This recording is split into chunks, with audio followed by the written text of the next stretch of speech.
So మీ ట్రిపుల్ఎస్ కూడా first advance congratulations అండి. సాంప్రదాయాన్ని సుబినికి కూడా థ్యాంక్ యూ. అంతే, అంటే మైక్ తీసుకుంటూ చెప్తున్నాను అనమాట నేను దానికి. All the best. అండ్ నా I request star writer, amazing producer Kona Venkat గారు మాట్లాడాల్సిందిగా కోరుకుంటున్నాను ఇప్పుడు. Hello first of all media మిత్రులందరికీ, వచ్చిన వాళ్ళందరికీ బిగ్ థ్యాంక్స్. ఎందుకంటే మీకు సినిమా ఏమాత్రం బాగున్నా, ఎంత బాగుంటే దాని ఆకాశం అంతా ఎత్తు పెంచుతారు. ఇలాగ ఈ మధ్యన రిలీజ్ అయిన ఎన్నో సినిమాలు దానికి ఎగ్జాంపుల్స్. అలాగే నేను నా లైఫ్లో, నా కెరియర్లో నేను బాగా ప్రేమించే వ్యక్తులు, నన్ను బాగా ప్రేమించే వ్యక్తులు అందరూ స్టేజ్ మీద ఉన్నారు. వీళ్ళందరూ ఇంక్లూడింగ్ మా తమ్ముడు తమన్. నేను తమ్ముడు తమన్ అంటుంటా. వీళ్ళందరినీ నేను, ఎందుకంటే ద ఫస్ట్ మా సినిమాకు సంబంధించిన talkie fun part whatever ప్రపంచాన్ని చూపించబోతున్నాం. నేను ఇష్టపడే, నేను ప్రేమించే వాళ్ళ మధ్య జరగాలని నేను వీళ్ళు ఏరి కోరి పిలుచుకున్నా. అలాగే ప్రతి సినిమాకి ఏదో ఒక సినిమా ఉంటుందన్నమాట, ఒక లీడ్. ఈరోజు ఈ సినిమా జరగడానికి కారణం నిన్ను కోరి అనే ఒక సినిమా. శివ అనే ఒక డైరెక్టరు ఒక మీనింగ్ఫుల్, ఒక గుండెలోంచి వచ్చిన ఒక లవ్ స్టోరీకి ఎంత వాల్యూ ఉంటుంది అన్నది, దాని యొక్క ఆ సక్సెస్కి ఎంత ఇంపార్టెన్స్ ఉంటుంది. జీవితాంతం ఒక మెమరీలాగా, ఒక మంచి జ్ఞాపకంలాగా అతను నాకు ఇచ్చాడు. ఆ సినిమా అది రావడం వల్లే ఈరోజు బ్యాండ్వాళ అన్న సినిమా వచ్చింది. దాని వాల్యూ ఏంటో నాకు అర్థమైంది, దాని టేస్ట్ నాకు అర్థమైంది. నాకు బాగా గుర్తు. నాకు ఒక ఫ్రెండ్ తను రికమెండ్ చేసినప్పుడు తన నెంబర్ ఇచ్చాడు. ఒక మంచి స్టోరీ ఉంది శివ దగ్గర అని. నేను శివకి ఫోన్ చేస్తే తను అప్పటికి ట్రైన్లో ఉన్నాడు, వైజాగ్ వెళ్తున్నాడు. నేను కోన వెంకట్ని మాట్లాడుతున్నాను, నీ దగ్గర స్టోరీ ఉందని అట్లాంటా నుంచి నీ ఫ్రెండ్ ఇచ్చాడు నెంబరు. అంటే వచ్చేయమంటారు సార్ అన్నాడు. అంటే చైన్ లాగి దూకేసేలా ఉన్నాడు. వద్దు, నువ్వు వచ్చినా కూడా కలవను నేను, నువ్వు ఎందుకు వెళ్తున్నావో పండక్కి ఆ పని చూసుకొని రా, అప్పుడు కలుస్తా నేను. లేదు సార్ వచ్చేస్తా సార్ అంటున్నాడు. అంటే అంత ఆకలి మీద ఉన్నాడు. తన ఫీలింగ్స్, తన ఎమోషన్స్ తను రాసుకున్న కథ ద్వారా అని ప్రపంచానికి చెప్పాలన్న ఒక ఆకలి మీద ఎంతోమంది ఉంటారు. అందరూ మనకు తగలరు. ఎక్కడో ఒకడు ఆ దేవుడు రాసిపెట్టి ఉంటాడు, నాలాంటి వాళ్ళని ఎంచుకుంటాడు. నీ ద్వారానే నీకు బాధ్యత ఇస్తున్నాను, ఒక మంచి డైరెక్టర్స్ని, మంచి దానివల్ల 100 కుటుంబాలు బాగుపడతాయి అని నన్ను ఆ దేవుడు ఎంచుకున్నట్టు ఫీల్ అవుతా. అలాగా తను నా ఆఫీస్కి వచ్చి, నా ఆఫీస్లోనే ఒక రూమ్ని బెడ్రూమ్ కింద మార్చేశా. అక్కడే ఉండి 3 నెలలు. ఆ తర్వాత వెళ్ళి నానికి చెప్తే నిన్ను కోరయింది. అది ఒక మెమరబుల్ ఫిలిం నాని ఫిల్మోగ్రఫీలో. ఈరోజు తన బర్త్డే కాబట్టి ముందు నేను ఆ సినిమా గురించి చెప్పాలనుకుని చెప్తున్నాను. అలాగే ఆ రోజు ఎలాగైతే తను నా ఆఫీస్లోకి వచ్చి తను చెప్పినప్పుడు ఆ జెన్యూనిటీ, తను నోటితో చెప్పట్లేదు, తన గుండెతో చెప్పాడు నాకు. తన గుండెతోటి లోతుల్లోంచి అతను చెప్తుంటే కన్నీళ్ళు వస్తున్నాయి. అసలు ఇంత అద్భుతంగా ఏంటో ఒక ఇంతమంది మన మధ్యన ఉంటారు, ఎంతో కొద్ది మంది మీద ఆ ఫోకస్ లైట్ పడుతుంటుంది. ఆ ఫోకస్ లైట్ ఆగినప్పుడు మనకి వాడి వాల్యూ తెలుస్తుంటుంది, లేకపోతే తిరుగుతూ ఉంటుంది అది. అలాగే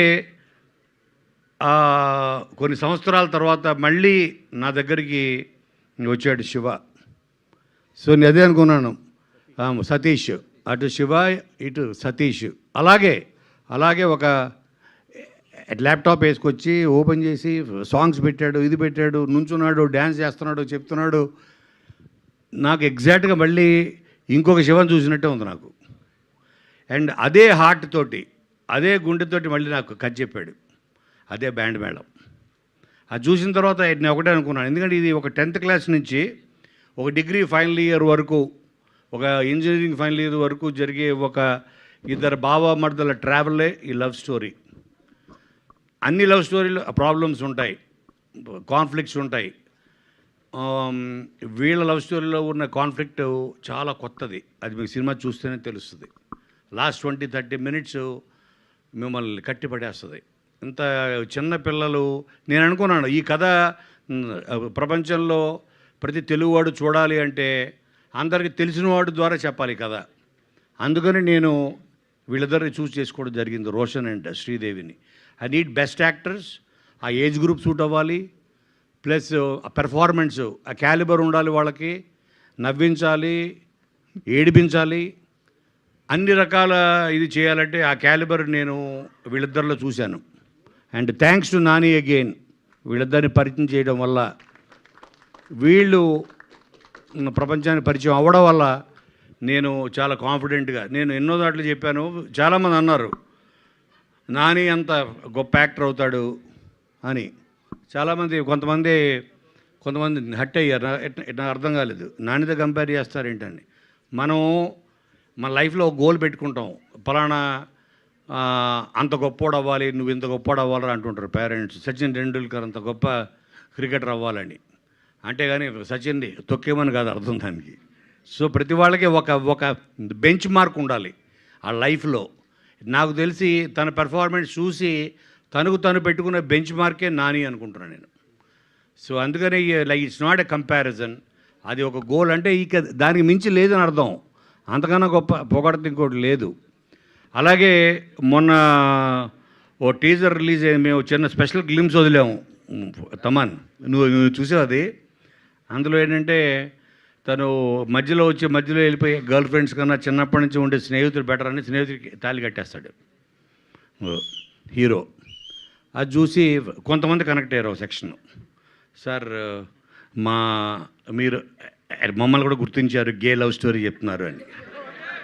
అరే నీకు ఎలా అర్థమైంది ఏంట్రా, ఇది గే లవ్ స్టోరీ కాదురా అంటే, ఇప్పుడు తాళి కట్టాడని ఆ నెక్స్ట్ డే పాల గ్లాస్ పట్టుకుని వెళ్తాడు లోపల రూమ్లోకి అని మీరు ఏదేదో ఊహించుకున్న కాదు. అది ఓన్లీ ఒక సింబాలిక్ జెస్చర్. అంటే మన చిన్నప్పటి నుంచి ఉండే స్నేహితుడు మనకి మధ్యలో వెళ్ళిపోయి మనల్ని ముంచి వెళ్ళిపోయే గర్ల్ ఫ్రెండ్స్ కన్నా మనకి ఫ్రెండ్సే బెటరు అని చెప్పడం అన్నది దాని ఉద్దేశం. సో కాబట్టి బ్యాండ్ మేళం డెఫినెట్గా మిమ్మల్ని అందరినీ, అంటే వీళ్ళు చాలా ఓ లేత టెండర్ లవ్ స్టోరీ ఇది. అండ్ దీంట్లో ఎస్పెషల్లీ నేను చెప్పాల్సింది సాయి కుమార్ గారి గురించి. నేను ఫస్ట్ కథ చెప్పించింది ఆయనకే. ఆయన చెప్పిస్తే నేను సతీష్ని ఇంటికి పంపిస్తే ఆయన స్టోరీ విని ఆయన నాకు ఫోన్ చేశాడు, నీ దగ్గరికే ఎలా వస్తాయి కోన ఇలాంటి కథలు అని. నిన్ను ఎత్తుక్కుంటూ ఎలా వస్తాయి, లేకపోతే నువ్వు ఎత్తుక్కుంటూ వెళ్తావా, అవి నిన్ను ఎత్తుక్కుంటూ వస్తాయని. నేను చెప్పాను కదా, ఇది డిజైన్ ఆఫ్ గాడ్. ఆయన నన్ను ఎంచుకుంటున్నాడు, నువ్వు ఇలాంటి కథలు పాప వీళ్ళని తీసుకురా బయటికి, వీళ్ళని ప్రపంచాన్ని పరిచయం చేయని. అలాగే తర్వాత చెప్పించిన వ్యక్తి చంద్రబోస్. ఇప్పుడు మీరు విన్న ఆ సాంగ్ బెల్లం చుట్టూ ఈగ లెక్క అని. సో ఆ సాంగ్ అలాంటివి 3 ఎక్స్ట్రాడనరీ సాంగ్స్ రాశాడు. అలాగే కాసర్ల శ్యామ్, ఇలా ద బెస్ట్ టెక్నీషియన్స్ ఇవ్వాలి మన సతీష్కి అని నేను చేయగలిగినంత support, not only as a producer, క్రియేటర్గా, screenplay side, whatever the best టెక్నీషియన్స్ని ఇచ్చి రేపొద్దున ఈ 13th నాడు మీ ముందుకి తీసుకొస్తున్నాం. ఇది యాదృచ్ఛికంగానే అనుకోకుండా అదే రోజు అవ్వడం అన్నది కోర్టు, అది కూడా like it's design of the God.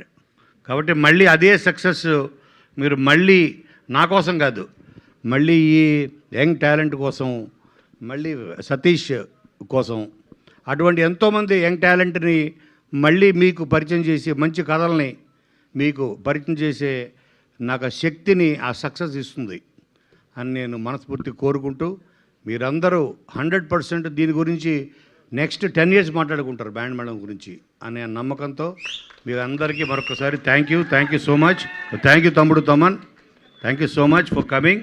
నువ్వు రావడం వల్ల ఇది చూసావా, ఇక్కడ కొంతమంది కొణిదలు అంటున్నారు, కొంతమంది నందమూరి అంటున్నారు, కానీ దీని మాత్రం నాకు ఎప్పటికీ తమ్ముడు తమ్మనే. థ్యాంక్ యూ కోన గారు. మీరు రాసిన సినిమాలు చూసాము, మీరు